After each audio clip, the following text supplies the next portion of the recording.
Bom, então começando com o primeiro transporte, o primeiro modal, a gente vai falar sobre o modal aéreo.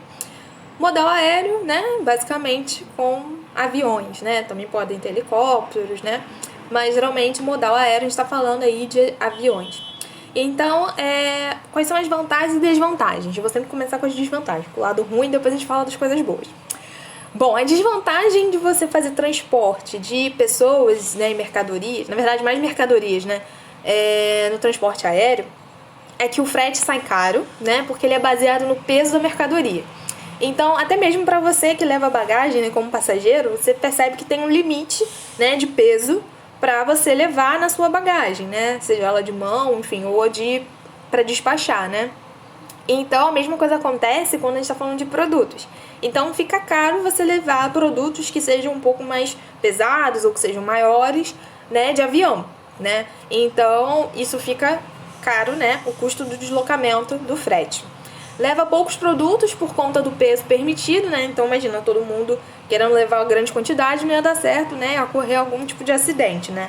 Então, tem que, de certa forma, há uma limitação, né, com relação ao tipo de produto que você quer levar. Tem um alto custo, né, porque pensando, né, em todo esse processo, você vai ter aí poucos produtos, poucas cargas sendo levados em uma viagem. Então você teria que fazer várias viagens para poder levar aí uma determinada quantidade grande de produtos. Então não faz muito sentido, acaba tendo um alto custo. Então por isso que aqui a gente quase não se usa, né, esse tipo de modal para transporte de cargas, né? A não ser que seja algo muito específico, com um alto valor de custo, né? Por quê? Aí qual é a vantagem do uso, né? Porque ele é um modal seguro, né? Provavelmente ninguém vai assaltar, vai ter arrastão no meio do espaço aéreo, então provavelmente o seu produto seria, né, entregue com maior segurança.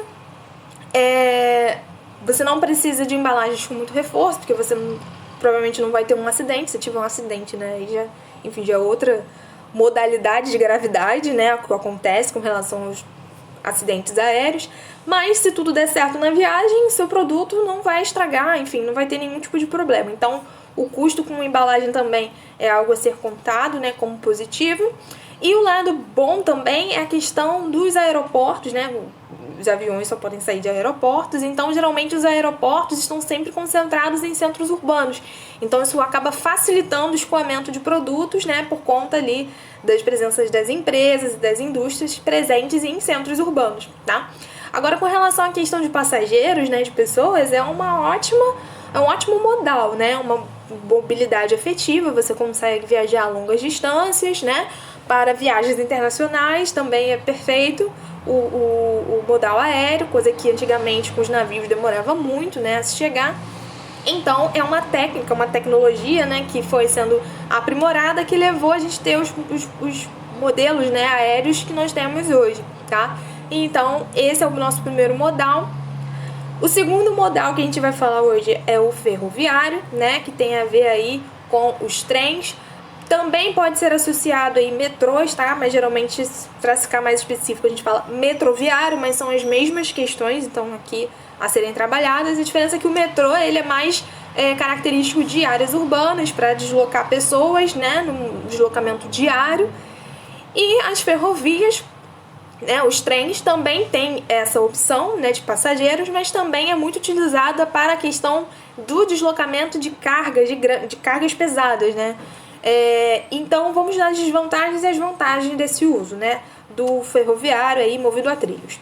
A desvantagem, né, do modelo ferroviário é a questão do tráfego limitado aos trilhos, né? Você só pode fazer a rota através de lugares que tenham a disponibilidade de trilhos, né? Tenham ali trilhos alocados no espaço. Então, se não tem uma malha ferroviária, você não pode se deslocar para determinado local. Então, essa é uma limitação espacial, digamos assim. Outra desvantagem é a malha ferroviária insuficiente, né, que tem relação com o que a gente falou, né, em determinados países você tem aí pouco investimento, né, em ferrovias, como é o caso, por exemplo, do Brasil, né, uma malha ferroviária sucateada, ou seja, uma malha ferroviária com problemas de infraestrutura, né, que não tem manutenção, Então tem que tomar muito cuidado, porque pode sofrer algum tipo de, se não tiver manutenção, pode sofrer com graves acidentes, né, em ferrovias. Então uma coisa assim que tem que ser prestada bem atenção, né? Mas se a gente for fazer um contraponto com as vantagens e as desvantagens, a gente percebe que existem muito mais vantagens, né, no uso do modal ferroviário. As vantagens são o baixo custo do frete, o menor índice de roubos, né? É difícil você ter aí roubos associados em ferrovias, né? Para você roubar a carga, né? Uma grande quantidade de carga em toneladas vai acabar sendo algo muito difícil, né? E você também pilotar eu nem sei se é pilotar o nome, né? Mas enfim, vamos lá, fazer um contraponto com o carro, né? Roubo de cargas, né? De carros e caminhões. É muito mais fácil, né? A população tem mais costume em dirigir carros, né, automóveis, do que ferrovias. Então, você não sabe operar, né, o trem. Então, é algo muito difícil, muito específico ter roubos, né? Então, tem um menor índice ali associado. A inexistência de pedágios, né, diferente do rodoviário, né, fazendo um contraponto também, você não precisa pagar pedágios nas rodovias. Não existem rodovias, né, são ferrovias. O baixo risco de acidentes, né, também, a baixa poluição do meio ambiente, né, isso nos trens atuais, né, se for pensar nos trens passados, início, né, dos Maria-Fumaças, né, você tinha aí um grande problema, né, que era a queima de carvão, então você liberava aí gases poluentes, hidrocarbonetos, né, isso era algo ruim. Hoje em dia você já tem aí, né, trens elétricos, enfim, trens movidos aí que vão diminuir essa quantidade de poluentes. Possui baixo custo de manutenção, né?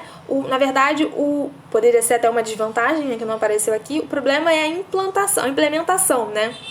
A construção das ferrovias, que tem um custo aí envolvido, que você tem que, né, aplanar o relevo, né, não é qualquer lugar que pode passar a ferrovia, você vai ter que, aí, de repente, se for áreas construídas, ter que desocupar essas áreas, né, ver se tem ali uma estabilidade no solo, se não tem um lago, um rio passando. Então isso acaba tendo um custo na implementação. Mas depois que está feito, o custo de manutenção é muito baixo. Então é só você manter ali o cuidado básico necessário, que você acaba tendo um investimento que vale a pena. Transporta grandes quantidades, né, de cargas e também a longas distâncias. Ele consegue aguentar ali, né, o deslocamento por longas distâncias. Então é algo que vale a pena.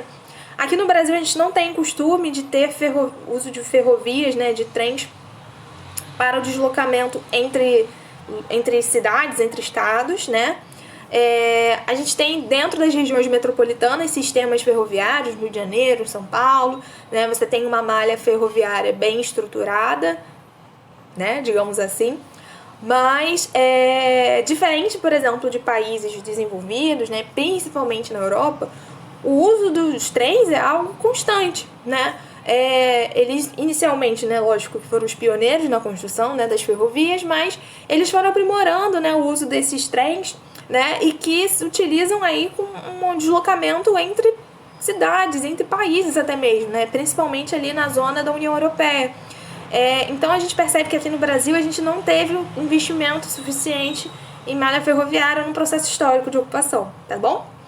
A gente vai fazer uma pausa e a gente vai dar continuidade aí falando dos outros 3 modais restantes.